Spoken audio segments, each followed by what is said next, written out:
It's not going to look good on TV. Yeah, whatever that is, it's not going to look good. That's going to be bad for a profile, unfortunately. Little do they know, Daniel did have the best hand. I play so bad. I know Daniel's playing the rush, and he's going to re-raise. Yes, that was what I was doing. The analysis post-flop is not the time to get it right. You want to get it during the hand. You didn't have a pair? You couldn't call? 5, 4. Imagine you made like a call with 2 3s. Huh? What are you doing betting 6,000? That's when I'm supposed to pick off all the chips from him. When he bet 6,000? When he starts messing with me. That's if you have it. Like, You got Doyle smiling, and he's stuck 100,000. That's hard to do. Oh, we're just getting warmed up, Danny boy. Good play, buddy. The poker brat takes one on the chin from Daniel, and the rest of the table now seems poised, waiting for Mount St. Helmuth to erupt. PokerStars.net is now offering you poker tips directly on your phone. We will send you text messages and video tips from the PokerStars.net pros. All you got to do is text POKER to the short code 52525. Really easy. Text message POKER to 52525 now. Standard text message rates apply. Welcome back to Las Vegas, home of the big game. That was fun. Want to do an interview? No, I'm kidding.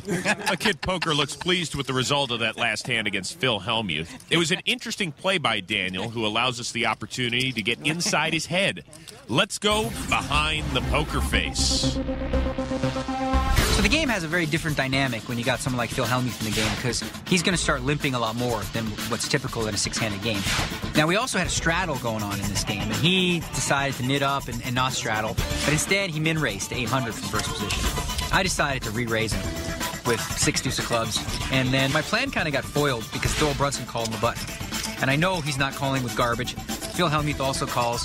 The three of us see a flop. Flops queen 7-5. Check it. Phil checks, and I start thinking about whether or not it's worth it to try to steal this pot. But I think, Doyle's got such a strong hand that it's too dangerous. So I decided to just give up completely. I just check. And Doyle, he thought for a bit, but he checked. Now the turn comes a 4, but it's also a spade. Backdoor flush draw. And Phil Hellmuth bets 7,000. And now I'm thinking, okay, he could be doing this with a hand like 2 8s, 2 9s, 2 10s. With the right card on the river, I could bluff him. Plus, I have a straight draw now. So I decided to call and reevaluate in the river. And Doyle, he folded on the button, so I was like, phew, got through him. Now the river is a deuce of spades. So it's kind of a weird card because the flush got there, so I could represent that. But I also made a pair. So if he has nothing, I can beat him. But he bets 6,000. I'm already like, okay, he doesn't have a flush. I've seen Phil Hellmuth make these bets a lot, and more often than not, it's usually not the nuts. Just don't reach for a bunch of those great chips. So I decide, I raise it, like 40,000. He just instantly folded. Good bet. It really just came down to me knowing that his bet size on the river just screamed of a very weak attempt at a bluff. So I'm like, no, not on my watch. Just in case my deuces weren't good, I had to raise it and get him off maybe if he had a pair of 7s or something stupid like that.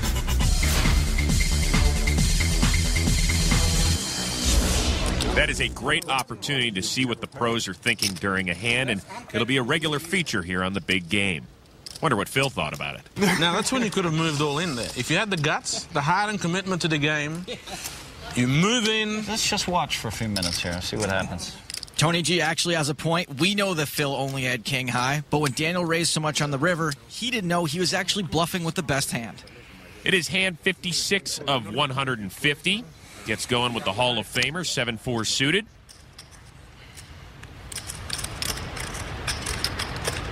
You may be surprised to see Doyle reaching for chips there. He raised, but no surprise.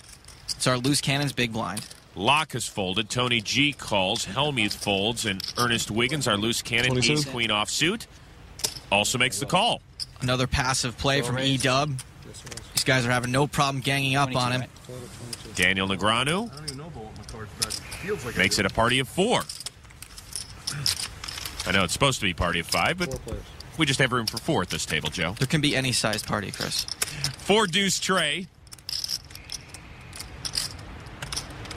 OMG, Ernest leads out with an ace high. Bet of 2,000 gets Negreanu out of the way. He does have a gut shot draw and a backdoor heart draw. Doyle calls with top pair. Tony G folds. Doyle might like his 4, but he's probably just as surprised to see Ernest lead out as we are. A 9 of hearts on the turn. Ernest has just hit one of the 2 hearts he needs to make the nut flush. Sure. A check by E-Dub. I can't, Doyle, you cool with me, man. You cool with me. Okay, deal. Ernest maybe could have won the hand right there. He followed up with another bet. Queen. Ernest now has a pair of queens. God did. I checked, Doyle. Another I check. got to check to you. Okay. I got the queen. Ace queen. Oh, an ace of heart. Wonderful world we live in. I was really hoping for the flush. I finally made a pair.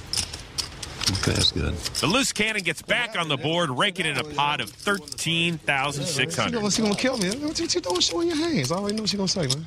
Ernest is referencing both his girlfriend and his poker coach. So basically his life boss. I heard there'd be days like this. The loose cannon, Ernest Wiggins was able to right the ship a little bit, but he's going to have to kick it into gear if he wants to earn some cash. Daniel ends the night up, and Doyle continues to struggle. But it's Phil Locke who made the biggest move. After starting the night down 3 dimes, he finishes up almost 75 grand. All right, boys, that was our last hand of the night. Ernest, Hey. you're almost back to positive, aren't you? We working on it. We working on it. Yeah? Hey. Doyle has some catching up to do. My favorite. Tough night so far.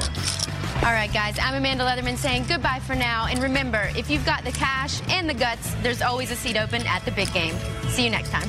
If you want to appear on the big game and be a loose cannon, log on to PokerStars.net. There are free qualifying tournaments every day. For Joe Stapleton, I'm Chris Rose. We'll see you tomorrow night. He's not getting the best of it today. I'm mad. No, he's not. Do you have a queen, really? Oh, we go. And you can't lie because what difference does it make? Tony just wants action. Yeah.